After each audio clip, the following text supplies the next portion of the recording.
relationships in the past, which have caused complete distraction for her. She's lost custody of her children. It's caused drug use. I'll tell you, in this court, with regards to drug use, honesty is always the best policy. Court is calling 2023 CR 3442, State versus Robin Huerta Hernandez. Can I have parties announced for the record for the state? Defense? This is Pauline Portillo for Miss Robin Huerta Hernandez. And are you Miss Hernandez? Yes, sir. All right, and you need to slide over a little bit so that the state will have room. All right, did you review the document entitled Motion to Enter Adjudication of Guilt and Revoke Community Supervision with your attorney? Did you understand it? Yes.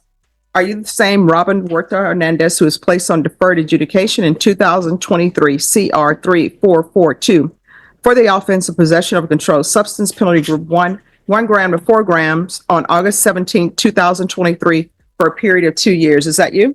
Sir. All right, state.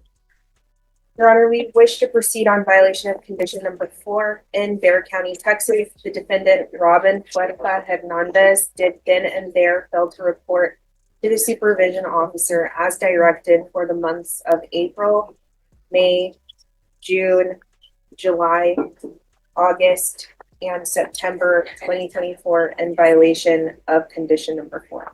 How do you plead to that? True or not true? True. State. We waive and abandon the remainders. Any objections? No objections, Your Honor. Did you understand by pleading true to violation of condition number 4, the court could find it true, grant the motion, find you guilty, sentence you up to 10 years in prison and up to a $10,000 fine? You need Yes, to, yes, Your Honor. knowing that, do you still wish to plead true to violation of condition number 4? All right, so here's the thing. Let me explain this to you. You've entered a plea of true to violation of condition number 4. Maybe you and your attorney have worked out an agreement with the state. I don't have to follow that agreement. The reason why I don't have to follow that agreement is because you don't have a contract with the state or with your attorney. The contract is with the court, and that contract is your conditions of probation. So by pleading true to violation of condition number 4, I don't have to follow any agreement that has been reached between you and the state. It's just a recommendation, right? So you're looking up, I could revoke you and sentence you to 2 years. I could send you up to 10 years and I can sentence you up to $10,000 fine. Do you understand? Knowing that, do you still wish to plead true to violation of condition number 4? All right, do you want to step back and talk to her some more? Yes. Yeah. Okay. Yes, Your Honor. Sure. Right from the start, the judge sets the tone. Honesty is everything in this courtroom, but honesty can be the hardest thing when addiction and probation violations collide. Keep watching because this hearing takes a dramatic turn. And you're Miss Hernandez? All right, so you had entered a plea of true to violation of condition number 4. The court explained to you what the implications of the plea of true. And I gave you time to confer with your counsel. So do you still wish to plead true to violation of condition number 4? Do you understand by pleading true to that violation, the court could find it true, grant the motion, find you guilty, and sentence you up to 10 years in prison and up to a $10,000 fine? Knowing that, do you still wish to plead true to violation of condition number 4? And is there a proposed agreement? Judge, so there's not really an agreement. Each side's asking for something different. As far as the state and what the state is asking for, we are asking that you deny the motion. However, we are asking for you to alter and amend her condition. We'll continue her on deferred, but alter and amend her conditions for a 1-year extension and order her to go to safety. Due to the struggles that she has had with reporting and failing to submit to her UAs. All right, defense, what are you requesting? Judge, we're asking for the extension of the 1 year as well, but instead of safety, we're asking for some form of supportive outpatient treatment.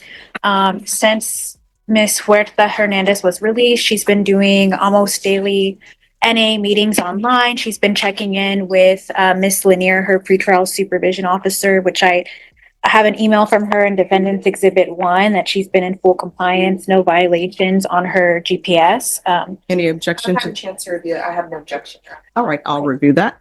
And the MTR alleges drug use in February, but there have been no positive tests since then. I do intend to call Mr. Mike Hernandez, her fiance, and Miss Hernandez herself to explain the non-reporting.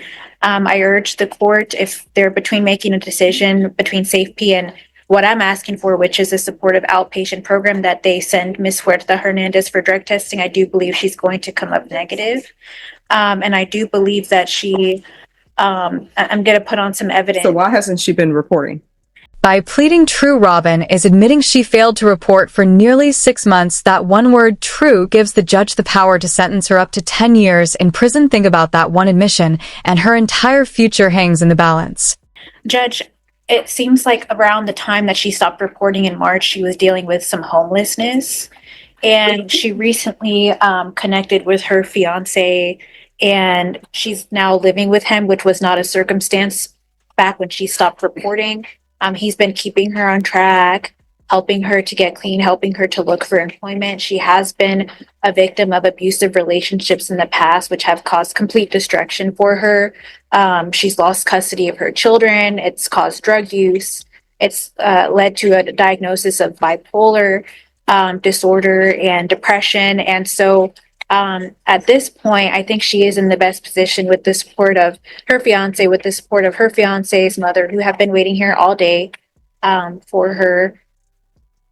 And I think she's just right on track, Your Honor, to not relapse again. She's been doing everything she's supposed to do. She's Here's where it gets interesting. The state wants strict rehab and safe, while the defense pushes for outpatient treatment. Instead, what do you think? Should judges give second chances with flexible treatment, or stick to tougher options to keep probationers in line? She also has some medical disorders that I think are going to cause a problem for her if she had to go back into detention. She has a little eye infection, if the court could take notice of. She has a cut eye that I think she needs to get treated pretty soon, and she has asthma that she said was very difficult for her when she was in SATIF. And Your Honor, I think just the circumstances for her right now are going to be optimal for her to succeed and not relapse. She has no criminal history besides this case. So at this point, I'm asking you, add conditions, weekly UAs, random UAs, zero tolerance, can keep her on GPS. She would like to look for work as a housekeeper at this point to help contribute to the household and get some visits back in. She has ordered supervised visits through Guardian House right now with her 16-year-old. So she really just wants to get her life back together and get back on track. I'm sorry, what did you say about her and the 16-year-old? She's supervised visits at Guardian House right now. They cost quite a bit of money though, so she will have to work to try to get those visits in. But that's my understanding from what she tells me is going on with that minor child. She does have older children as well. They're adults. They were here at the last setting, but as far as just the minor, she really has to rebuild that back up because her past relationships have really caused havoc in her life. Okay. And have led to these behaviors. And state. Judge, I am in agreement. This is her first MTR. She doesn't have any additional criminal history other than this. However, she has had some issues reporting, and I just think she needs a more structured environment to really help her if she's really serious about getting clean. She did complete SATIF, but did struggle in aftercare. Listen closely. Homelessness, abusive relationships, mental health struggles. This isn't just about mischeck-ins. The defense is humanizing Robin, showing the judge that relapse isn't the whole story. The big question is, will the judge see this as progress or just another excuse? And then just kind of falls off the grid, absconded from the jurisdiction of the court. And there haven't been any positives because she hasn't submitted to UA. And so that's why I'm asking for what I'm asking for, Your Honor. And Judge, I meant to tender Defendant's Exhibit 2 also, which is the verification that she's been attending the NA meeting. Mm-hmm. Mission and published to the court. Yes. If you drug tested today, what are the results going to be? Negative. All right, you're going to go do a drug test today. Bashan, she's going to go do a drug test with felony drug court. So if you could have her go, and I'm going to send you some information of who to contact. And they're going to want a photo ID. So if someone can, do you have a photo ID? Don't you? Oh, they can take a photo, somebody take a picture of her and give it to them. You know, just send it. All right, we're going to come back with this. And she's in custody because she's late, correct? And you're on GPS and you're late. Why were you late? There was a long line outside, Your Honor. To get in on the courthouse, I was All right, here. so Deputy, what we'll do is we're going to release her so she can go and do her UA. All right? Judge, will she be brought back here today? So should I just go ahead and Oh, wait? no. Yes, wait. She's going to go straight over there and she's going to come straight back. Her fiance is here. I'm sure he can drive her. Yeah, sounds good. Oh, I'm sorry, but her counsel, I should wait, right? Yes. For her to come back. Okay. And if you speak to Miss Abrams, she'll tell you where you need to go. Oh, and counsel, your exhibit you wanted me to review? Thank you. Thank you. All right, and this is State of Texas versus Robin Huerta Hernandez. You entered a plea to violation of condition number 4. You entered a plea of true. The entire case now hinges on one test. Robin swears she's clean. If that test comes back, dirty months of recovery claims and supportive testimony could collapse in seconds. This is the moment everything hangs on. The court ordered a UA, and you informed the court that you would be negative. I'm sorry? Want to relax, and I am sorry I didn't tell you. And ask for you to see, please. And I do want to change. I am changing. I have changed. People, places, and things. I do have support now, family support, and nobody knew. I thought it was quick about cleaning. I'm sorry for lying. I do want to change, but I thought it. I am. All right. All right. Is there anything else from the state or the defense? Nothing. All right. You've been missing for many months. That's what your plea of true was. I was informed that you were going to be clean, that you've been doing great work, but you were not clean. The court is going to grant the motion. The court is going to find you guilty. The court will revoke, request the therapeutic community. How much time are you asking for, state? Defense, what are you asking for? All right. The court will sentence you to 3 years in the prison, give you credit for any time served, and the court will retain jurisdiction. Did you review the document entitled Trial Court Certification of Defendant's Rights to Appeal with your attorney? Did you understand it and sign it?